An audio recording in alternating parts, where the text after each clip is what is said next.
are many ways in which Africans reacted to the imposition of colonialism, primarily armed conflict, political resistance, and religious insubordination. In 1880, Samari Touré led a rebellion from France using weapons he had obtained from the English.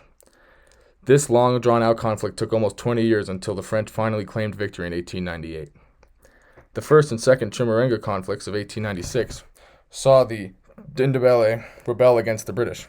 This uprising was quickly quelled within a year, but a later Shona rebellion took almost 2 years for the British to finally gain victory. In the political scheme, the Amakola tried to work their way in the colonial structure rather than topple it. Men like John Tango Jabau tried to gain better rights for Africans while still enabling European control.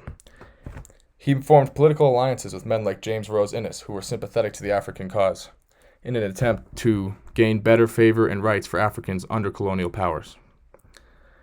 During the Treaty of Versailles in 1919, the Pan-African Congress came to France in order to negotiate better rights and treatment of Africans within the colonies. They hoped that the League of Nations would enable laws and pass regulations that would protect Africans in colonial possession. Religious insubordination was brought about by the practices of the European missions in Africa. They had been charging for baptisms and requiring extensive schooling in order for Africans to be baptized. A man, Elliot Canaan Kumwana, began to offer free baptisms and had a more open and tolerant form of Christianity. This subverted the European missions, as well as subverting colonial policies in Africa.